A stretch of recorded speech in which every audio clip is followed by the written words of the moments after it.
हाय दोस्तों, आप सभी को हमारे YouTube चैनल देसी स्टडी पॉइंट में बहुत बहुत स्वागत है। आज हम लोग क्लास 6 के 13 सितंबर को होने वाले विज्ञान के वीकली टेस्ट के कुछ महत्वपूर्ण सवालों को देखेंगे। इसीलिए आज के हमारे इस वीडियो को आप लोग शुरू से अंत तक देखें और हाँ, अच्छा लगे तो अपने दोस्तों को भी ज्यादा से ज्यादा शेयर करें। तो चलिए दोस्तों, अब देर न करके एक एक करके उन सभी क्वेश्चनों को देखते हैं। आज का हमारा पहला क्वेश्चन कह रहा है कि वे पदार्थ जो जल या अन्य द्रव में घुल जाती है उन्हें क्या कहते हैं। पहला ऑप्शन है घुलनशील पदार्थ, दूसरा अघुलनशील पदार्थ, तीसरा थिराना पदार्थ या चौथा ऑप्शन है निथिराना पदार्थ। तो वे पदार्थ जो जल में या अन्य द्रव में घुल जाती है उन्हें हम लोग घुलनशील पदार्थ कहते हैं। इसलिए इसका सही जवाब होगा ऑप्शन नंबर ए। हमारा अगला क्वेश्चन कह रहा है कि मिश्रण से अवयवों को अलग करने की प्रक्रिया को क्या कहते हैं। पहला ऑप्शन है सामूहिकरण, दूसरा पृथक्करण, तीसरा निलंबित करना या चौथा ऑप्शन इनमें से कोई नहीं। तो मिश्रण से अवयवों को अलग करने की प्रक्रिया को हम लोग पृथक्करण कहते हैं। इसलिए इसका सही जवाब है ऑप्शन नंबर बी। हमारा अगला क्वेश्चन कह रहा है कि निम्नलिखित में से कौन मिश्रण नहीं है। पहला ऑप्शन है वायु, दूसरा ऑप्शन साधारण नमक, तीसरा ऑप्शन है चीनी या चौथा ऑप्शन है शरबत। तो दिए गए पदार्थों में से जो साधारण नमक है वह मिश्रण का उदाहरण नहीं है। इसलिए इसका सही जवाब है ऑप्शन नंबर बी। हमारा अगला क्वेश्चन कह रहा है कि निम्नलिखित में से कौन समांगी मिश्रण है।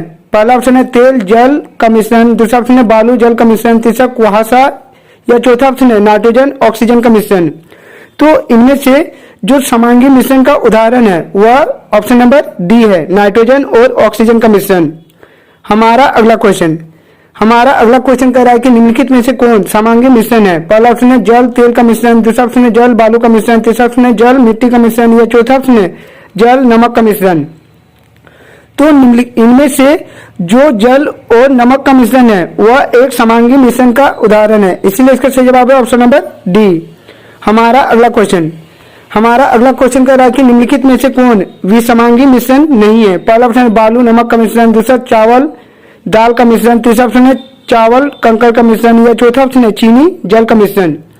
तो दिए गए मिश्रणों में से जो चीनी और जल का मिश्रण है वह विसमांगी मिश्रण नहीं है। इसलिए इसका सही जवाब है ऑप्शन नंबर डी। हमारा अगला क्वेश्चन कह रहा है कि निम्नलिखित में से कौन विसमांगी मिश्रण नहीं है। पहला ऑप्शन है कांच, दूसरा ऑप्शन है पीतल, तीसरा ऑप्शन है धुआं या चौथा ऑप्शन है कंदला जल। तो दिए गए मिश्रणों में से जो पीतल है वह एक विसमांगी मिश्रण का उदाहरण नहीं है। इसलिए इसका सही जवाब है ऑप्शन नंबर बी। हमारा अगला क्वेश्चन कह रहा है कि जल में अघुलनशील एवं जल से भारी कण बर्तन के पेंदे में जम जाने की क्रिया क्या कहलाती है। पहला ऑप्शन है पृथक्करण, दूसरा ऑप्शन है निथाना, तीसरा ऑप्शन है थिराना या चौथा ऑप्शन है वाष्पन। तो जल में घुलनशील एवं जल से भारी कण बर्तन के पेंदे में जम जाने की प्रक्रिया को हम लोग थिराना कहते हैं। इसलिए इसका सही जवाब है ऑप्शन नंबर सी। हमारा अगला क्वेश्चन कह रहा है कि द्रवों में निलंबित कणों को अलग करने की विधि है। पहला ऑप्शन है भारण, दूसरा ऑप्शन है छानन, तीसरा ऑप्शन है ए और बी दोनों या चौथा ऑप्शन इनमें से कोई नहीं। तो द्रवों में निलंबित कणों को अलग करने की विधि भारण और छानना दोनों है। इसीलिए इसका सही जवाब है ऑप्शन नंबर सी। हमारा अगला क्वेश्चन कह रहा है कि तेल और जल के मिश्रण से उसके अवयवों को निम्नलिखित में से किस विधि द्वारा अलग किया जा सकता है। पहला ऑप्शन है चुंबकीय पृथक्करण द्वारा, दूसरा थिराना एवं निथाराना द्वारा, तीसरा ऑप्शन है छानना या चौथा ऑप्शन है रवाकरण। तो तेल और जल के मिश्रण से उसके अवयवों को थिराना एवं निथिराना विधि से अलग किया जा सकता है। इसीलिए इसका सही जवाब है ऑप्शन नंबर बी। हमारा अगला क्वेश्चन कह रहा है कि तेल जल के मिश्रण को किस विधि द्वारा अलग किया जा सकता है। पहला ऑप्शन है चुंबकीय विधि द्वारा, दूसरा ऑप्शन है थिराना एवं निथिराना विधि द्वारा, तीसरा ऑप्शन है छानने द्वारा या चौथा ऑप्शन इनमें से कोई नहीं। तो तेल और जल के मिश्रण को हम लोग थिराना एवं निथिराना विधि से अलग कर सकते हैं। इसीलिए इसका सही जवाब है ऑप्शन नंबर बी। हमारा अगला क्वेश्चन कह रहा है कि थिराना के बाद जमे हुए पदार्थ से जल या अन्य द्रव को अलग करने की क्रिया क्या कहलाती है। पहला ऑप्शन है थिराना, दूसरा ऑप्शन है छानना, तीसरा ऑप्शन है निथिराना या चौथा ऑप्शन है थ्रेसिंग। तो थिराने के बाद जमा हुए पदार्थ से जल या अन्य द्रव को अलग करने की प्रक्रिया को हम लोग निथिराना कहते हैं। इसीलिए इसका सही जवाब है ऑप्शन नंबर सी। हमारा अगला क्वेश्चन कह रहा है कि समुद्र जल से नमक प्राप्त करते हैं। पहला ऑप्शन है चालन विधि द्वारा, दूसरा ऑप्शन है रवाकरण द्वारा, तीसरा ऑप्शन है वाष्पन द्वारा या चौथा ऑप्शन चुंबकीय पृथक्करण द्वारा। तो समुद्र जल से नमक प्राप्त हम लोग वाष्पन विधि द्वारा करते हैं। इसीलिए इसका सही जवाब है ऑप्शन नंबर सी। हमारा अगला क्वेश्चन कह रहा है कि किसी ठोस को उसके विलयन से शुद्ध रूप में प्राप्त कर सकते हैं। पहला ऑप्शन छानने की विधि द्वारा, दूसरा ऑप्शन वाष्पन द्वारा, तीसरा ऑप्शन है रवाकरण द्वारा या चौथा ऑप्शन है भारण द्वारा। तो किसी ठोस को उसके विलयन से रवाकरण विधि द्वारा हम लोग शुद्ध रूप में प्राप्त कर सकते हैं। इसीलिए इसका सही जवाब है ऑप्शन नंबर सी। हमारा अगला क्वेश्चन कह रहा है कि जब ठोस का विषमांगी मिश्रण बहुत कम मात्रा में हो तो इसे अलग करने की कौन सी विधि बेहतर होगी। पहला ऑप्शन है हस्तचयन, दूसरा ऑप्शन है थिराना, तीसरा ऑप्शन है निथिराना या चौथा ऑप्शन है छानना। तो जब ठोस का विषमांगी मिश्रण बहुत कम मात्रा में हो तो उसे हम लोग हस्तचयन विधि द्वारा अलग कर सकते हैं। इसीलिए इसका सही जवाब है ऑप्शन नंबर ए। हमारा अगला क्वेश्चन कह रहा है कि नमक तथा लोहे की मिश्रण पृथक करने की विधि है। पहला ऑप्शन वाष्पकरण, दूसरा ऑप्शन है चुंबकीय पृथक्करण, तीसरा ऑप्शन है निथिराना या चौथा ऑप्शन है छानना। तो नमक तथा लोहे के मिश्रण को हम लोग चुंबकीय पृथक्करण द्वारा अलग कर सकते हैं। इसीलिए इसका सही जवाब है ऑप्शन नंबर बी। हमारा अगला क्वेश्चन कह रहा है कि गंधक कणों से लोहे के बुरादे को निम्नलिखित में से किस विधि द्वारा अलग किया जाता है।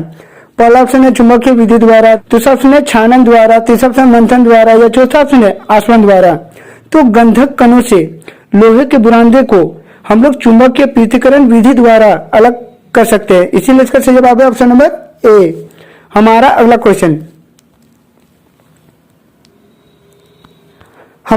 क्वेश्चन कह रहा है कि हमें किसी मिश्रण के विभिन्न अवयवों को पृथक करने की आवश्यकता क्यों होती है।